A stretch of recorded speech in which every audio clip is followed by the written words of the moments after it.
Hi, I'm Mac McCarthy, and I help people with their breakups. And today, I have another breakup story to share. And if you have a breakup story you want to share, send your story into writemac.com, and I could give you my take just like this for a small fee. And if you'd like to take it a step further and get a FaceTime with me, talk one-on-one, really dig deep, get some clarity moving forward, wouldn't that be nice?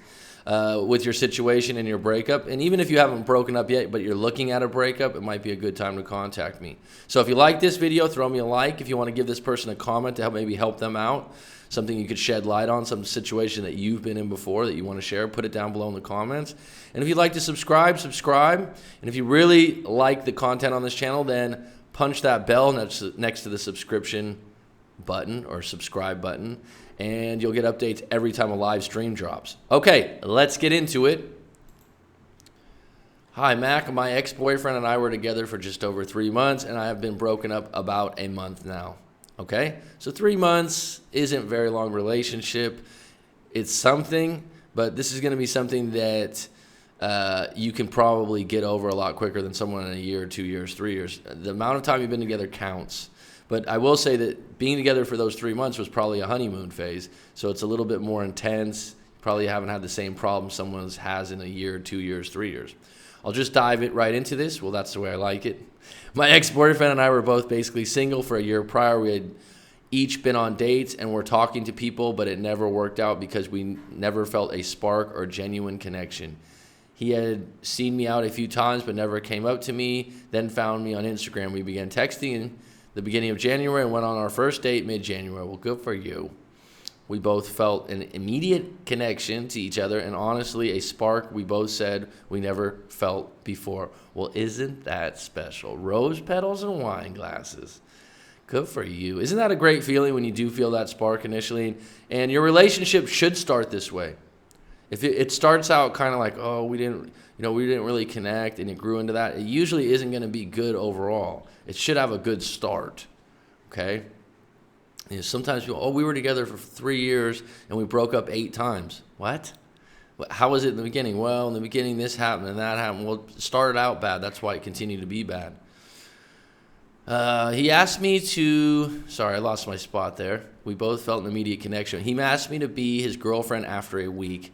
Said I love you after a month, and had discussed plans to eventually move in together at the end of the year. So you're very detail-oriented, correct me if I'm wrong, because you have your 3 months, 1 month off. You've mentioned dates and time, or not dates, but time periods quite a bit. So that's just something to know about yourself.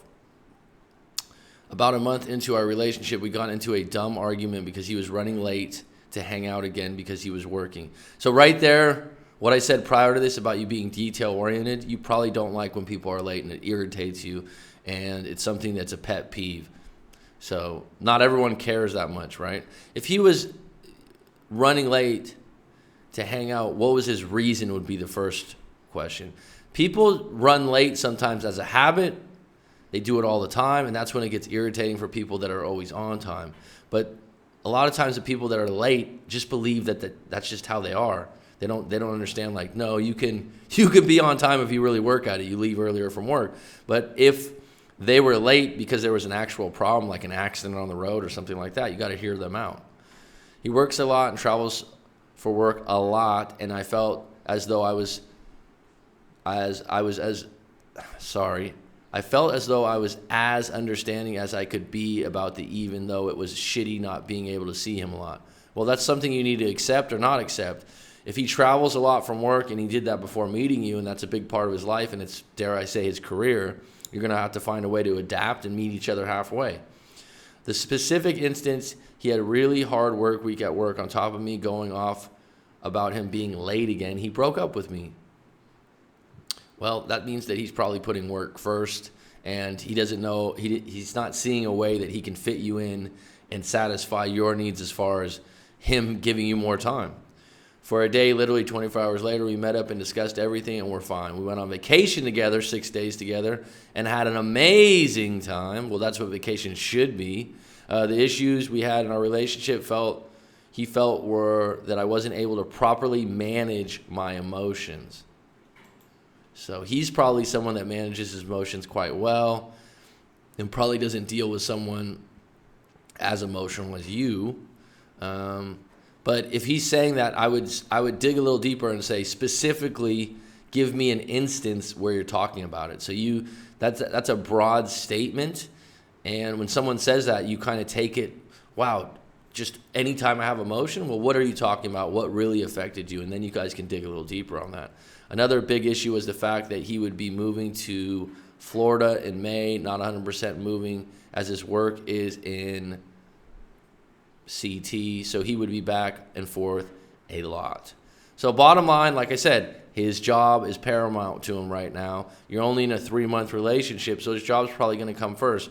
This is something that you have to work on, or you need to find a way to meet each other halfway. You've only been together 3 months. I've seen this happen before where someone says they're moving, and then they have to make a decision to ask you to move with them. Are you interested in moving to the new state he's moving to?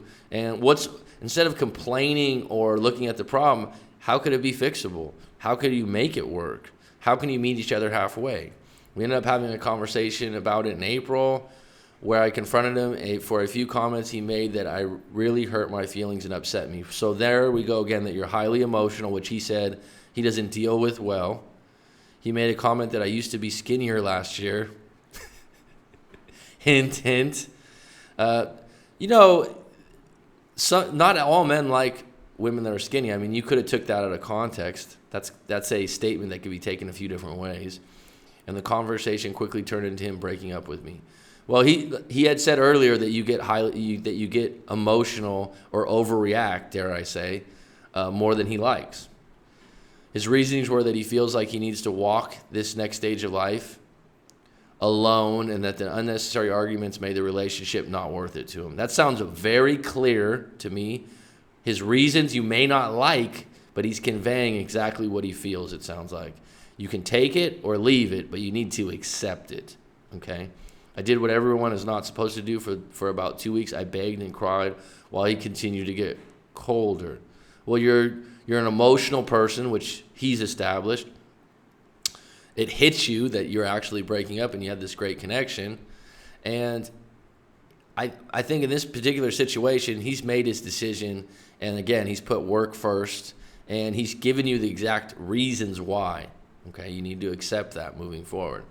This isn't necessarily personal that you're a bad person or you're a bad partner. This is more about timing and circumstance and making a decision to go one way or the other. And let's face it, if you guys stayed together and stayed in this long distance thing where he was moving and he was going to be less available, eventually you'd probably break up or you'd have more and more problems with the situation. Initially, he said he could be making the biggest mistake ever, to later saying he wasn't in love with me anymore. I've reached out to apologize for my behavior and thanked him for bringing to my attention things about myself that I needed to work on. Well, if you feel like sincerely you did something wrong, then fine, apologize. But it just might be that your situation and the living situation and his job aren't compatible with the kind of partner you want. I wasn't fully aware at the time that I hadn't truly healed from a past relationship that was bleeding into our relationship. Well, that's quite possible, and maybe this breakup had to happen for you to realize that. At this point, I'm unsure of what to do. We aren't friends on social media, but my Instagram is public. His mom and friends have been watching 90% of my Instagram stories, which is giving me false hope. I wouldn't read into a mother and friends watching your stories because that's not directly connected to any of his interests.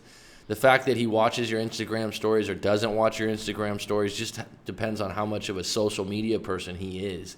Some people are on social media or Instagram, every hour, and they look at everything. So it's not necessarily tied to the fact that he's interested in getting back with you. His Instagram is public, but I made a fake Instagram to stalk and see all the girls he's adding from Florida. Well, that's not going to serve you in any way. It's obviously some tactic that I wouldn't support because you're just gaining data and intel on a situation where you're broken up right now. He has a right to see other women, and the fact that you're looking at him, adding other women. These could be friends, these could be colleagues, and you're probably just putting a story to it that's not serving you in any way moving forward. Correct me if I'm wrong. That's why it's really good for a month to just get off social media while you're in a breakup if you have to do things like this. It is literally killing me. That is a strong statement. Reframe that. I'm hurting right now. This has been a tough breakup for me. Don't use those kind of words.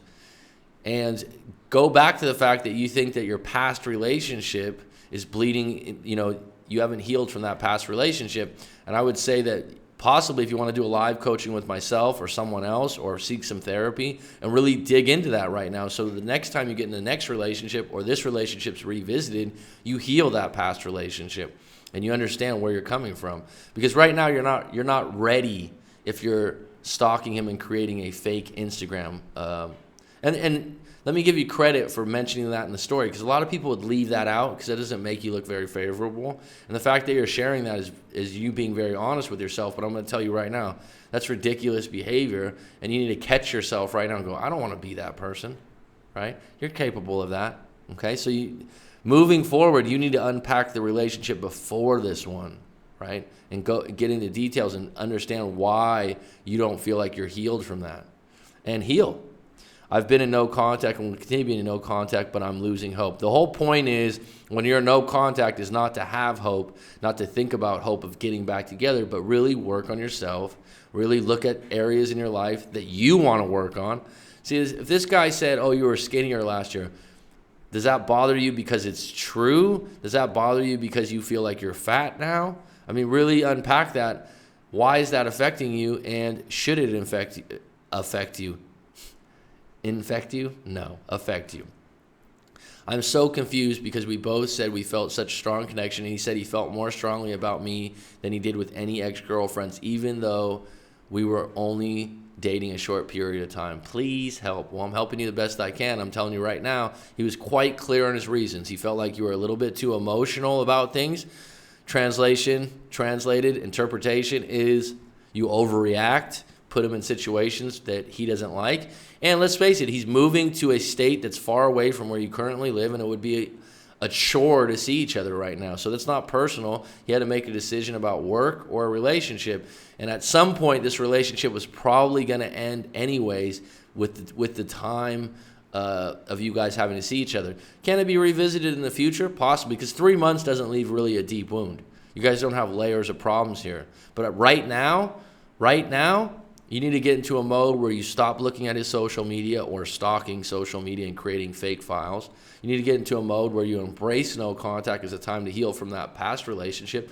Possibly seek someone out like myself or someone in the therapy community that can really unpack what happened into that prior relationship, because you're admitting to yourself it affected this relationship and how you were acting. And the fact that you begged and cried for 2 weeks says something. There's something there.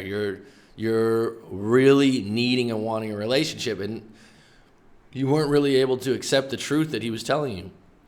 This wasn't personal, okay? This wasn't because you were a bad person or because you were skinnier last year. This was a situation where this guy was moving far away, and it was becoming too much of a chore to be in a long-term relationship that was going to turn into a long-distance relationship.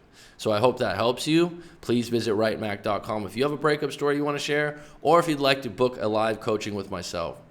Thank you for supporting the channel.